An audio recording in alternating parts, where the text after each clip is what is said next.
Two top 10 teams. I took the weather, hot, rainy, humid, with a chance of upset. Who's that? Carson Beck, after 4 years with them dogs, getting his first start as a Miami Hurricane. Second quarter, we're scoreless. Here's Beck. Two turntables and an open receiver. Malachi Toney gets the Canes on the board. Beck fired up. Later in the quarter, another quarterback debut. C.J. Carr, grandson of Michigan Hall of Fame legendary Ed ball coach Lloyd Carr. He chose Notre Dame. Right here, he's choosing to send Marcus Freeman in a tailspin. Freeman said after the game he was thinking all along, throw it away, throw it away, throw it away. Instead, he threw it to Micah Gilbert, and that ties the game. 20 seconds to go in the half. Same score. Catch of the weekend. Dare I say the year. C.J. Daniels. What? Just reached back and took that out of the sticky, wet Miami air. Count it for 6. Haven't had a win versus an AP top 10 since 2017. Have these Canes when they beat a then number 3 ranked Notre Dame 41-8. Okay. It's Carr. Third quarter, 3.5 to go. Malachi Fields, just receivers with the stickiest of the icky hands on both sidelines, and you needed it because it was wet, it was humid.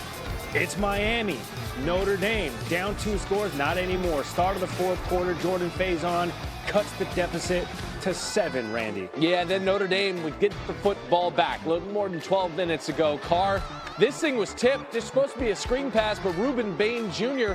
comes down with it. Look at Bain. You're feeling charged, Batman? Oh, bunnies. Look at Keontae Scott. Actually goes off of his foot before it's picked. Bain helping the Canes, bars. Anyway, here comes Carr again. They get another shot at it, man. Just down 7. Carr to Eli Raridon. And Raridon, oh my word, down inside the 20. Carr, 19 of 30 passing, 221 yards. Threw for 2 scores, ran for 1. You're like, hold on, haven't seen the rushing score. Ah, there it is. Now you have. Carr in there, all square at 24. Next Miami possession, here goes Carson Beck. Beck. Looking deep for Keelan Marion. Beck completed 20 passes, but perhaps the most impactful was the one the referees gave to him. Oh, throw that laundry. That's easy. Notre Dame's Christian Gray. That's 50 shades of a penalty. Miami's Carter Davis is on 47 yards. It would be tied for the 3rd longest of his career. And that thing just snuck right in. Just that left up a little. That's just what he did. He goes, once I looked up and saw it was in, I'd say my heart skipped. It sure did. Carr was sacked twice on the last 2 plays of the game. Hakeem Messidor coming through. Miami wins. Carson Beck, emotional in his debut. The past 8 months has been so hard. And I'm just so blessed to be out here to have an opportunity to play again. Man, I love these guys. I'm so proud of the way we played. We played so hard. In the face of adversity, we got it done when we needed to. Oh, man, I'm just so blessed and so thankful to have an opportunity to play this game I love. That's awesome. And you said he's overcome a lot. He has. Right? I mean, the arm injuries, coming back from surgery, all that good stuff. Cashing big checks. All right, market. Miami is its first win over an AP top 10 team since 2017. They'd lost each of their last 8 matchups. It was an icy age there for the Canes coming into Sunday. Funny enough, though, the last win, also against Notre Dame.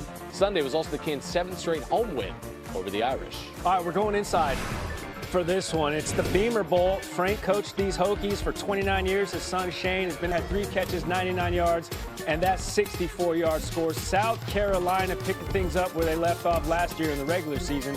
24-11 winners. So after a slow start last season out of the gates, Beamer Ball in full effect. They've won now 7 of their last 8 games for the second half of last season. Got after. Mr. 305, it's a matchup between 2 top 10 teams. I took the weather because Miami, Carson Beck, taking control of this Miami Hurricane offense.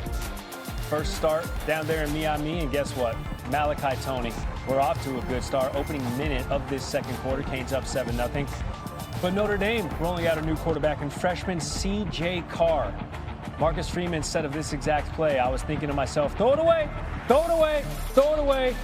You're turning the wrong way, but a couple wrong turns do make a right. Micah Gilbert, he's there for it. We're tied at 7 apiece. 20 seconds left in the first half. Catch of the year candidate so far. Beck tossing it up to C.J. Daniels. Are you serious?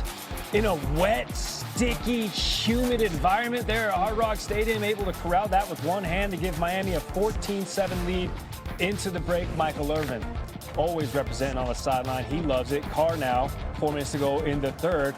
He'll spin it. He'll go deep. Malachi Fields. Receivers were shown out in this game of 27. It's now 2nd and goal from the 1. What is Carr gonna do? I mean, this play looked busted from the get-go. Miami had some pressure, but Carr finds Jordan Faison. Notre Dame now trails 21-14, Rando. Next Irish possession to get the football back. Carr looking to screen pass, and Morgan Wallen saying that you can't even see any stars in Miami. That's right. But keep an eye on Ruben Bain. Right. He might just be one. Ruben Bain Jr. missed some time with injury last season, but he has first-round talent down there in Miami. The Canes leading 21-14. Irish get the football back. Shout out that Irish defense, keeping it close. Still a one-score game. Eli Raridan. Oh, wide open. False prophets, Eli. I drink your milkshake. We're down inside the 20-yard line. Carr, 19 of 30, 221 yards. I've abandoned my boy.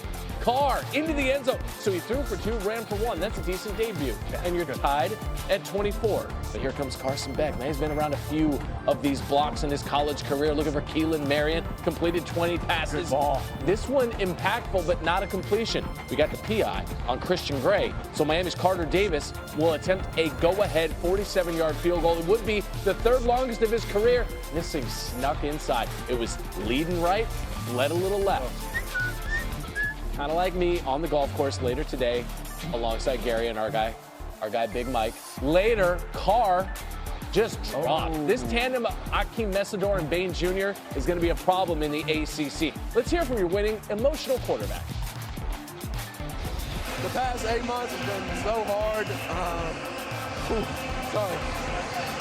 And I'm just so blessed to be out here to have an opportunity to play again. Man, I love these guys. I'm so proud of the way we played. We played so hard. In the face of adversity, we got it done when we needed to. Oh, man, I'm just so blessed and so thankful to have an opportunity to play this game I love. Another year, another strong quarterback showing there for the Canes. Let's welcome in Roddy Jones and Heather Dinich. Roddy, I want to start with you. What did you see from Carson Beck in Miami in this dub?